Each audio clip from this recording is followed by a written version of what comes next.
Got a phone call the other day from a client of mine. Haven't heard from them in a while because they're doing great. No news is good news. But got a phone call from a young lady that she was asking questions, something about that's very important. Her and her husband is soon to expect a child.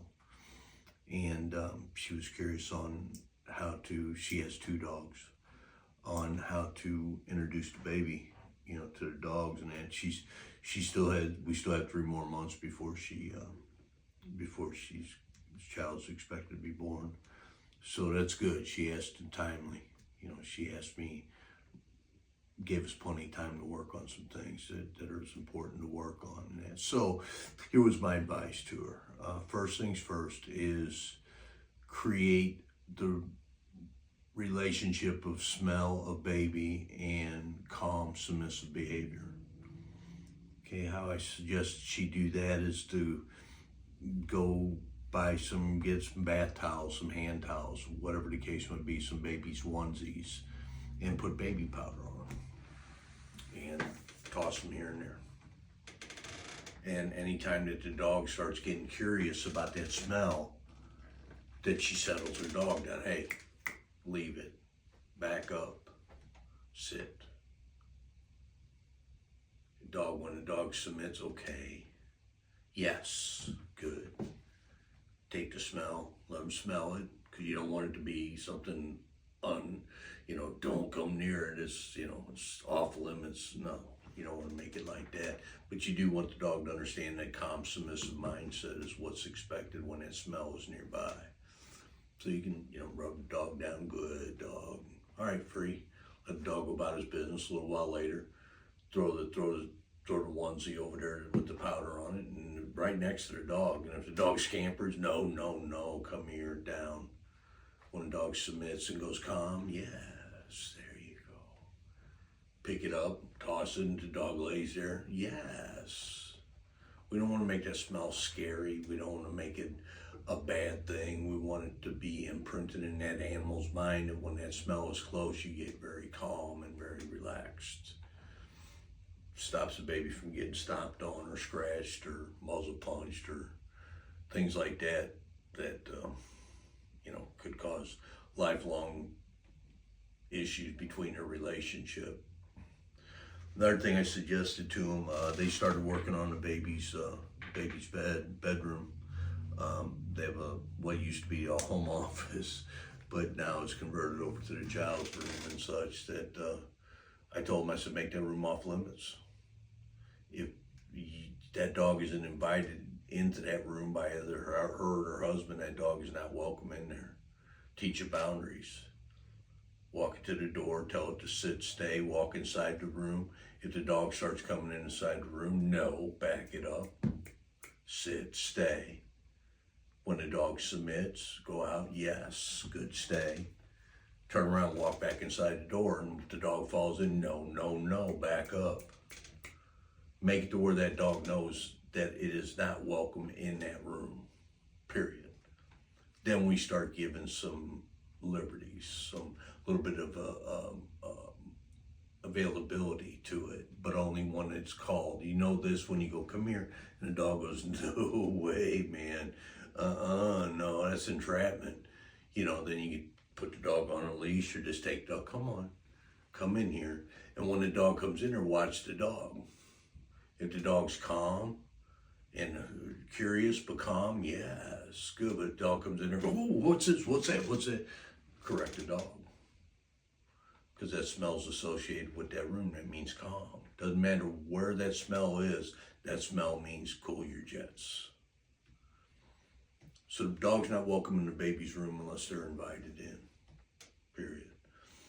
Another thing I suggested to them was that I asked them if they had their baby shower yet, and they said no, not yet, but they have one planned. I said, okay, what do you have as far as needs for the baby?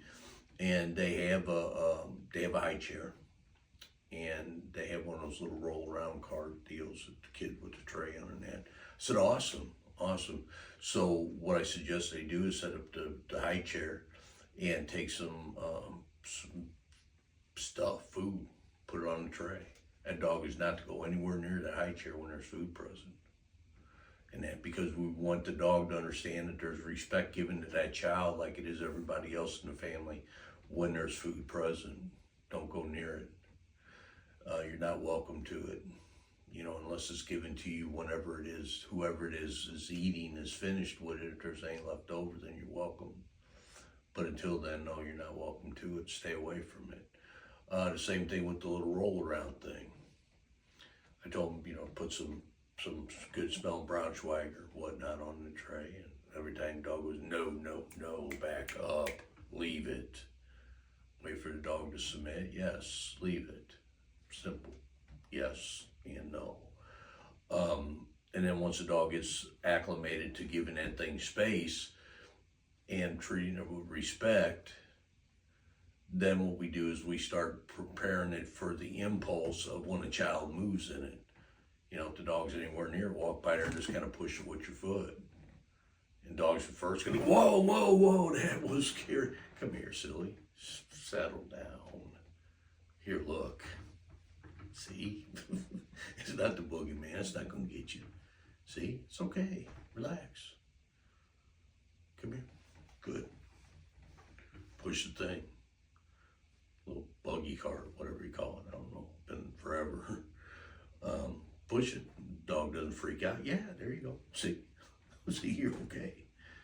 Another thing I recommended that they do is go on YouTube or wherever they may be able to find some audio of baby crying, baby making noise. Just sitting around idle, not doing nothing late at night, watching TV, whatever the case may be. Go over, hit that play button. Dog's gonna, whoa, what was that? What was that? Hey, watch me. Settle. Dog's gonna go, whoa, that was kind of weird. Settle down. Okay, I know what that means. Okay. Yes, good settle. Hit the button. Dog goes, well, if it's just no, settle. Don't need to be settled because dog ain't going, what? What's that? It's like, whoa, that was a little bit weird. Yeah, I know it was. Settle. Okay. Good. Hit the button. When dog is, whatever, ain't no big deal. Then, yeah, he's my good dog, good settle. Getting dog prepared for these things. Because dogs around big puppies is not conducive to dogs being around babies. Dogs will rough up puppies in a heartbeat, not to hurt them, but they'll push them around, they'll stack the pecking order, let little one know that they're not at the top of the feeding chain at all. And dogs have 5 times the pain tolerance of human beings, so what is acceptable to do to a puppy wouldn't be acceptable to being doing to a baby. So that smell and that sound and that presence of anything that pertains to that baby, when you're around it, you're calm.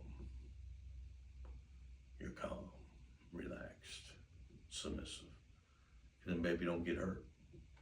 Baby don't cry or move or sneeze or fart or whatever, and the dog, whoa, what's it, woo? That's already in the past. That's already taken care of, that's already addressed. So that was my advice with one other thing too is with baby's toys. Put baby powder on them. Whatever smells like baby powder, you're not welcome to. Throw it out there in the middle of the floor. This might sound strange to most, but entrap behaviors. So when the dog does the behavior that you don't want to happen, you got a clear, clean sign in that particular precise moment of letting that dog know, well, that's a no. Leave it. The dog was okay. I know, you don't play with that here, you can play with this. This is yours. But you leave that. Leave it lay there on the floor. Rest of the evening. Every time the dog walks by it, and it don't even think about next Thursday getting it, you can tell them, yes, good, leave it. Now you're understanding. Now we're clicking. We're communicating.